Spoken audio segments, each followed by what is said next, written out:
امام صاحب جو مسئلہ نکالتے ہیں وہ حدیث سے ہوتا ہے، حدیث کے مخالف نہیں ہوتا، قرآن سے ہوتا ہے، قرآن کے مخالف نہیں ہوتا۔ میں مکہ مکرمہ میں تھا، ایک ساتھی مجھے ملا تو کہنے لگا وہ پہلے ہمارا ساتھی تھا جیسے تبلیغ والے ساتھی، اور بعد میں بدل کے ادھر چلا گیا۔ ناراض نہ ہونا میری باتوں پہ، اکثر ساتھی بدلتے ہیں تبلیغ والوں سے۔ بدلتے کیوں ہیں؟ ہم فضائل سنا دیتے ہیں، دلائل نہیں بتاتے، بدل جاتا ہے۔ حدیث کا وقار ہم اس کے اندر دل میں ڈال دیتے ہیں، عظمت حدیث کی ہم ڈال دیتے ہیں، دلیل وہ پیش کر دیتے ہیں۔ ہم ایک بچہ بے نمازی تھا، نمازی بنا کے لے آتے ہیں، پھر وہ کہتا ہے بھئی نماز سنت کے مطابق یا بغیر سنت کے؟ اس نے کہا سنت کے مطابق۔ اس نے کہا یہ صحیح بخاری ہے، رفع دین اللہ کے نبی فرماتے تھے، جا تو تبلیغ والوں سے پوچھ لے رفع دین کیوں نہیں کرتے۔ وہ آئے گا، اس نے کہنا ہاں جی رفع دین کی حدیث، ہم نے پتہ کیا کہنا ہے، ہمارے بزرگوں کا طریقہ بحث کرے۔ پتر بحث نہیں کری تھی، ٹھیک ہے جی واپس رہ گیا۔ اس نے کہا ایک اور حدیث پیش کر دینی، اس نے کہنا جی میر صاحب حدیث پتر تو کل ہی منع کیتا سی نا، بزرگاں منع کیتا بحث کرن تو، پھر آ جائے گا۔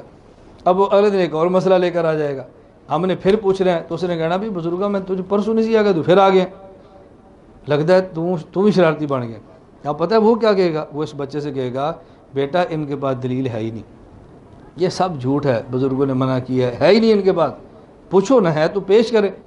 جب آپ نے حدیثیں پیش کرنی نہیں ادھر سے ملیں گی تو اس کو ادھر جانا چاہیے کہ نہیں؟ بچے کا کیا قصور ہے؟ قصور تو ہمارا ہے جو حدیث دکھا نہیں رہے، قصور تو ہمارا ہے نا جو دکھا نہیں رہے، اس کا قصور تو نہیں ہے۔ وہ جب بگڑ کے اعتراضات شروع کرتا ہے پھر آپ پریشان ہو جاتے ہیں، اب کیا جواب دیں اس کو۔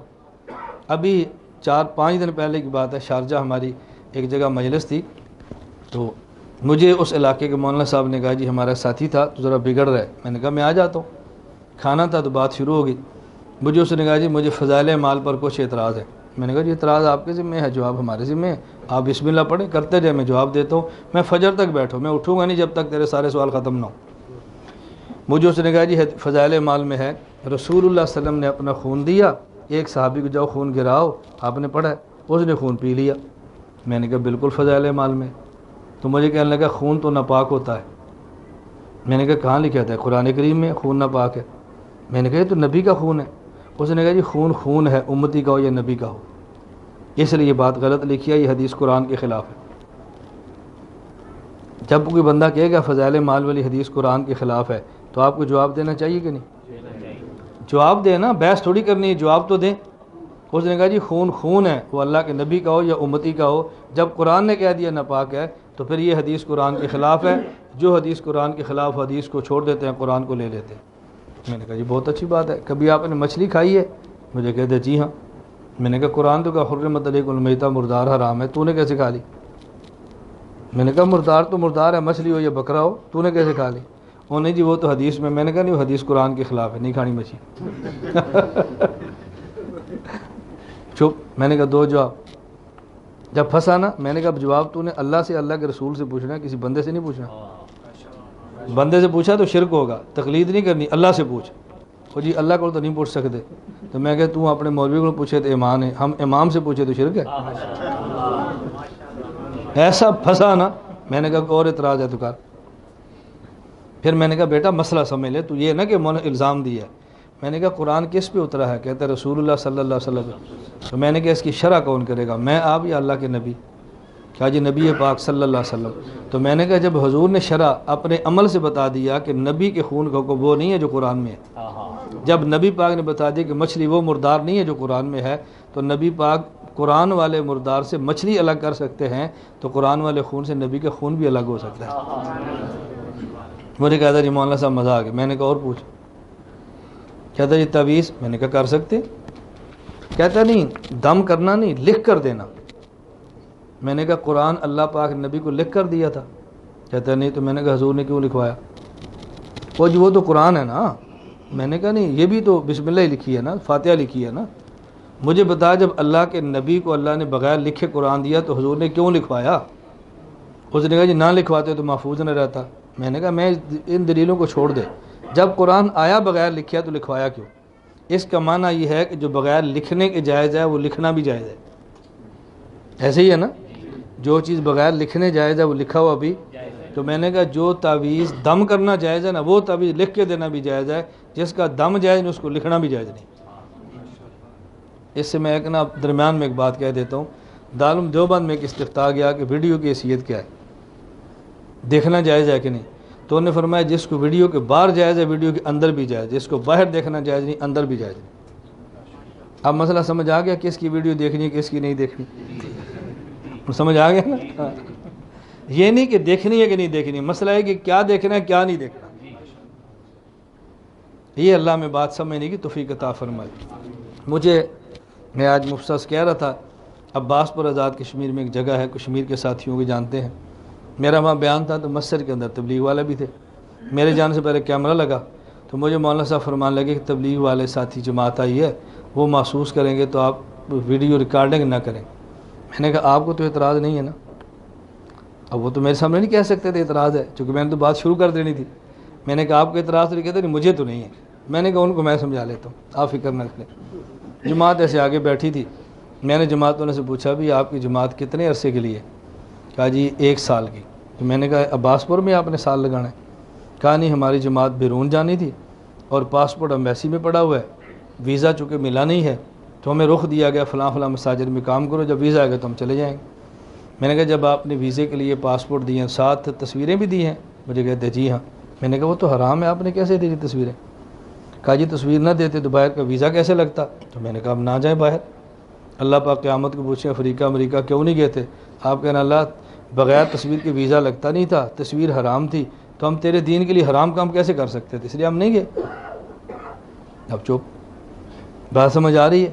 میں نے کہا اس کا مطلب یہ ہے کہ بیرون کے لیے تصویر آپ بھی کھنچواتے ہیں، بیرون کے لیے تصویر میں بھی کھنچواتا ہوں۔ یہ ویڈیو میں آپ کے لیے بنوا رہا ہوں، کن کے لیے؟ جو نہیں ہے ان کے لیے نا، بیرون کے لیے۔ میں نے کہا آپ وہ تصویر کھنچواتے ہیں جو پرنٹڈ ہے، میں وہ کھنچواتا ہوں جو ڈیجیٹل ہے، اور پرنٹڈ تصویر بال اتفاق حرام ہے، اور ڈیجیٹل میں اختلاف ہے حرام ہے کہ نہیں۔ آپ کا حرام بڑا ہے، میرا چھوٹا ہے۔ آپ کے حرام پہ سارے علماء متفق ہیں، میرے علماء حرام پر ابھی تک اختلاف چل رہا ہے، اس کو حرام کہے یا نہ کہے۔ اچھا میں نے کہا دوسری بات کیا ہے، آپ نے تصویریں کھنچوا کے سفارت خانے رکھ دی ہیں اور خود آپ نے باہر چلا جانا ہے، اور میں نے تصویر کھنچوا کے یہاں سرگودا بیٹھ گیا ہوں، تصویر میں نے باہر بھیج دینی ہے۔ بھیجی تو دونوں نے ہے نا، آپ نے سفارت خانے بھیجی ہے، میں نے باہر بھیج دی ہے۔ آپ کی تصویر گونگی پڑی ہے، میری بول رہی ہے، تو آپ بھی تصویر کے ذریعے باہر جا رہے ہیں مشن پہنچانے کے لیے، اور میں بھی تصویر کے ذریعے مشن پہنچا رہا ہوں، پہنچا دونوں رہے ہیں۔ فرق کیا ہے، آپ نے 2 کو دعوت دینی ہے اور میری تصویر 2000 بندوں نے سننا ہے۔ اب آپ بتائیں آپ نے کام زیادہ کی ہے میں نے؟ کہتے جی آپ نے۔ تو میں نے کہا پھر اس کو ریکارڈ کر لیں؟ کہتے جی کر لیں، ٹھیک ہے مہربانی۔ میں نے کہا آپ کی میں نے کہا جی شکریہ۔ میں نے کہا بیٹا آپ نے نا ذہن بنا رکھا ہے کہ مولانا صاحب فاسق ہیں، ویڈیو بناتے ہیں، گناہ گار ہیں، مجرم ہیں، میں بڑا نیک ہوں، میں نہیں بناتا۔ میں نے کہا اتنی پاکیزگی کے دعوے نہ کیا کرو، خدا سے ڈرو، قیامت کو جانا ہے۔ اللہ کے نبی نے آپ کو نبی کا وارث نہیں کہا، ہمیں کہا ان العلماء ورثۃ الانبیاء۔ ہمیں مسئلے بتاؤ نا، ہم سے مسئلے پوچھو، آپ ہمیں بتانا شروع کر دیتے۔ بھائی پوچھو تو صحیح نا، پھر اس کے بعد تحقیق سن لو۔ اور آپ کو تو شکر اللہ کا ادا کرنا چاہیے کہ اس قسم کے جید علماء آپ کے پاس موجود ہیں، شکر کرنا چاہیے۔ ہم اپنے جید علماء پر بھی اعتراض شروع کرتے ہیں، وہ جو فلاں نے کہہ دیا، فلاں نے کہہ دیا۔ تو میں نے کہا جب فلاں نے کہہ دیا تو میری بات اس فلاں کو بتا دو، کیا فرق پڑتا ہے؟ مجھے جو آپ نے فلاں کی بات کی ہے تو میری فلاں کو سنا دو نا، اس سے کوئی فرق پڑتا ہے؟ نہیں بات سمجھ آئی آپ؟ میں دبئی ایک مسجد میں تھا، ایسے عصر کی نماز پڑھی تو وقت تھا، تو میں نے کہا چلو تسبیحات کر لیں۔ ایک ساتھی تبلیغ والے تو مجھے دیکھا آ کر بیٹھ کے، چونکہ میری ٹوپی میں تھا، عام طور میں پگڑی پہنتا ہوں، صرف ٹوپی پہنی ہو تو عام بندہ پہچان نہیں سکتا۔ مولانا الیاس گمن صاحب؟ میں نے کہا جی ہاں۔ تھوڑی دیر بیٹھے، اسلام دعائی، تو اس نے کہا میں آپ کو بہت سنتا ہوں، اللہ کا بڑا شکر ہے آج اللہ نے ملاقات کرا دی ہے، تو چلیں مسجد کے امام صاحب سے ملاقات کراتے ہیں۔ میں نے کہا وجہ؟ آپ کو میری بات پہلی مجلس میں سمجھ نہیں آنی؟ میں نے کہا وجہ؟ کہتا جی بہت بڑے آدمی ہیں۔ میں نے کہا میں بہت چھوٹا آدمی ہوں؟ اس نے کہا جی نہیں۔ تو میں نے کہا امام صاحب کو لیا نا مجھے ملانے کے لیے؟ نہیں سمجھے؟ میں نے کہا امام صاحب کو لیا۔ مجھے کہتا جی کیوں؟ میں نے کہا میں اس امام کو ملوں گا تو وہ سمجھے گا چندہ مانگنے کے لیے دبئی آیا، میں اپنے علم کو ذلیل نہیں کرنا چاہتا، اس کو کیا مجھے آ کر ملے، وہ ملے گا تو میں نہیں سمجھوں گا بھیک مانگنے کے لیے آیا، میں جاؤں گا تو وہ سمجھے گا بھیک مانگنے کے لیے آیا۔ میرے یہاں بعض ساتھیوں نے کہا جی کچھ انفرادی ملاقاتیں کریں، میں نے کہا میں نہیں کرتا انفرادی ملاقاتیں، انہوں نے کہا چندہ مانگنے کے لیے آیا، میں اپنے علم کو ذلیل کیوں کروں؟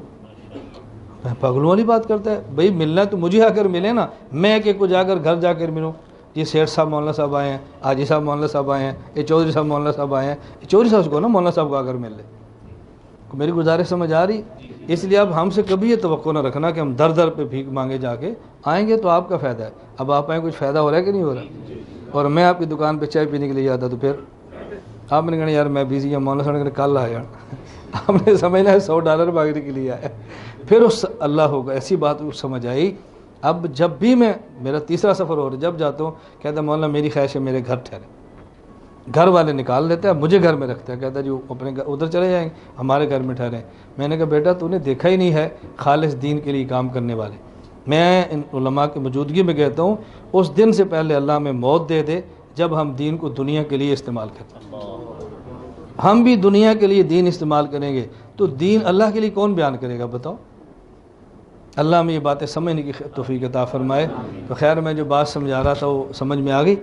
تو میں بتا رہا تھا امام صاحب سراج الامہ ہے اور ہماری فقہ اللہ کے نبی کے دور کی ہے, بعد کی نہیں ہے. ہاں ہے اللہ کے نبی کے دور کی, نکال کے امام صاحب نے دی ہے. اس پر میں ایک واقعہ سنانے لگا تھا کہ فقہ قرآن حدیث کے خلاف نہیں ہے, قرآن حدیث میں سے.